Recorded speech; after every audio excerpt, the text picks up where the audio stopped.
All right, Dub Nation, Golden State Warriors today by Chat Sports continues to grow like crazy, and that's why we're pumping out multiple videos per week, more so than we've done in the past. But I got to be honest with you, the Los Angeles Lakers report is hot, and it's been hotter than Golden State Warriors today over the last couple of weeks. So let's catch up with them in terms of subscribers. We're about 52 people away from 25K, but let's get to that number and continue to crush it. Hit that red subscribe button down below for the best Warriors coverage right here on YouTube.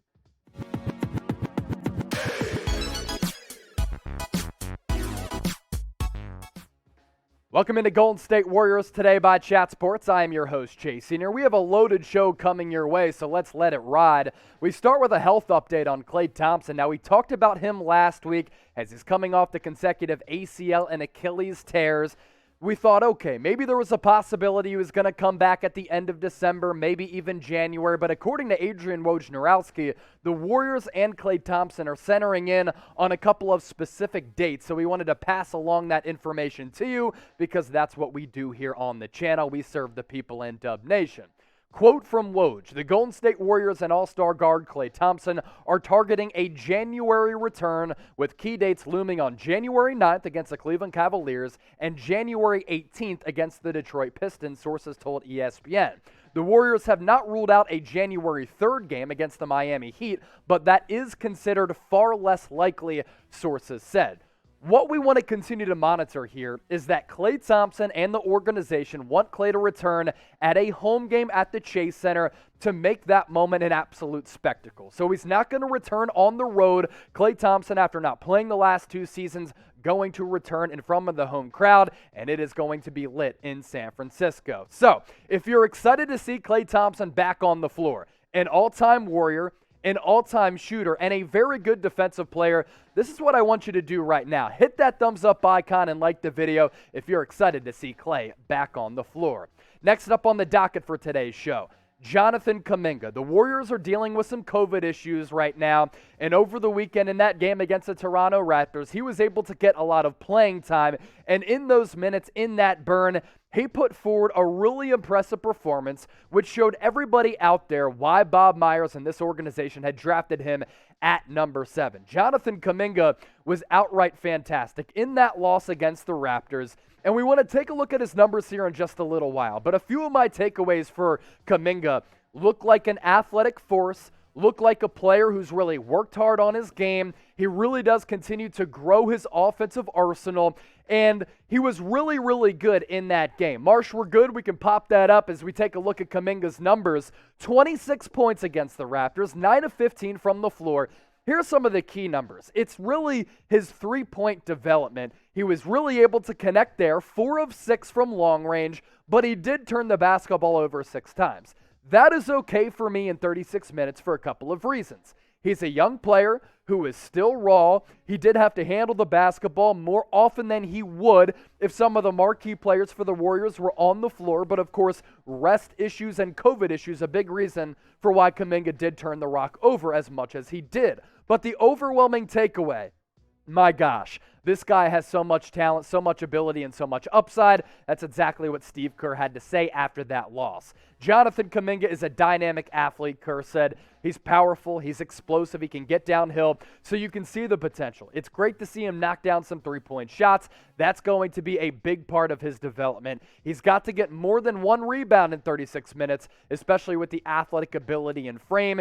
He did have 6 turnovers. Yes, so the turnover's a little bit of an issue for Kuminga, and the lack of rebounds, a little bit of an issue, which can really just come down to a couple of things like effort, being in the right place at the right time, and predicting what's going to happen in the split seconds before those things actually do transpire. Kuminga is really physically intriguing, and he's only 19 years old, which is crazy. I mean, we're talking about a teenager here, and that's why the draft pick kind of confused me. I'm like, this Warriors team right now with Klay coming back, joining forces with Steph, Draymond, they can compete for a championship this year. I said it over the summer. Another reason why you subscribe, because we predict things before they happen. That's why I was like, why are you picking a raw teenager? Now I see why they picked the raw Kuminga at number 7. If he becomes a more consistent deep threat from beyond the arc, from long range, look out. This guy can really become a dangerous player. That's why I had thrown out those draft night comps of him turning into a Jaylen Brown type of cat, because Jaylen Brown has the physical frame that Kuminga has, or Kuminga has that frame that JB had, and really coming out of the G League for Kuminga and college for JB, they did play in similar ways. The Dubs also do a great job of developing players, and that's why I have full confidence in this organization that they are going to turn Kuminga into a very solid player down the road.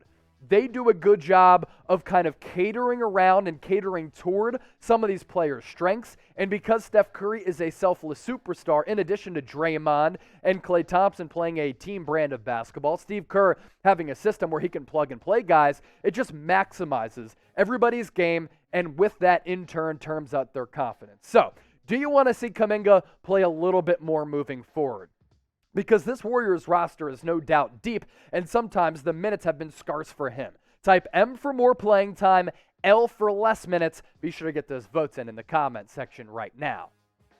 If you procrastinated with your holiday shopping, it is all good, because this Warriors Nike shirt is still on sale thanks to our friends at Fanatics. And you can get it right before Christmas if you use that link down below, chatsports.com/WarriorsT. Material is dope, logo is fire, Nike shirt, Warriors, support your colors and support Dub Nation with this tee. You just have to use that link down below.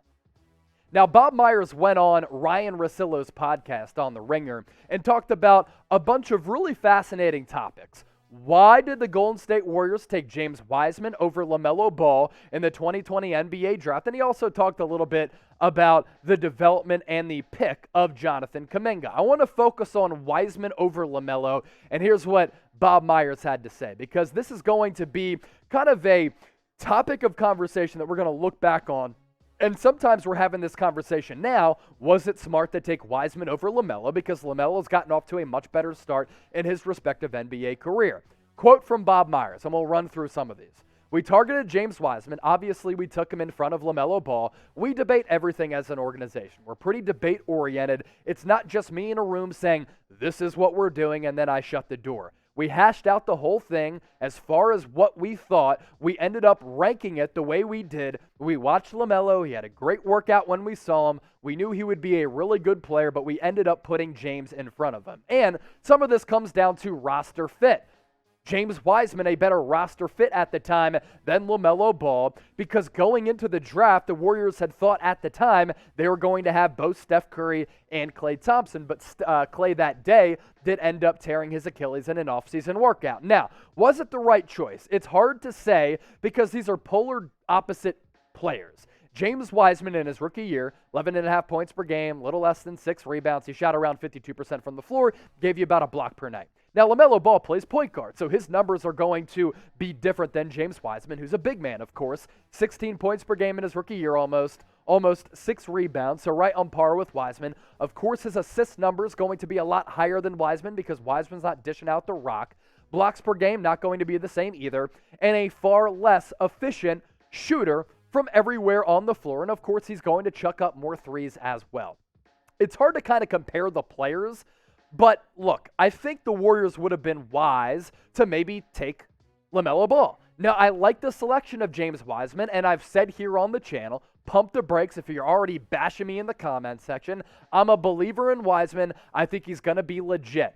Both of these guys are vastly different dudes, and it comes down to team fit. And it's important to note, Warriors once again thought they were going to have Steph and Klay as well as Draymond last year. The Klay Thompson injury changed everything. If that injury happened maybe a week before, maybe that would have changed the thinking from this Warriors organization. More Bob Myers on Wiseman. I don't know what James Wiseman is going to be, but I do know that he hasn't had a chance to do anything yet or show anything yet. 3 games at Memphis last year. Unfair, by the way. We didn't know what we had. Stupid NCAA rules. And I don't even think Steve Kerr would admit. We just kind of threw James out there. That's hard for a big guy to do. We were posting him up on DeAndre Ayton, and we probably wouldn't do that anymore. I just think Steve was trying to see what he was. So now it's about putting him in a narrower lane and letting him grow from outside of that. And I think that's an important note.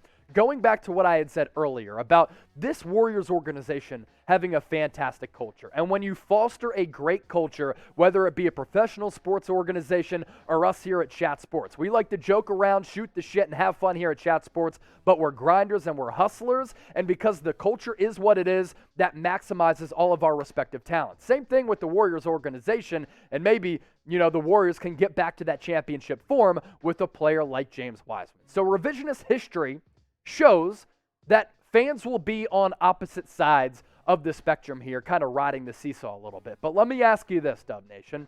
Who would you rather have? LaMelo Ball, type LB, JW for James Wiseman. Get those votes in. I'm going to circle back and see what you all come up with. And if you want to rip me in the comments section, that's all good too.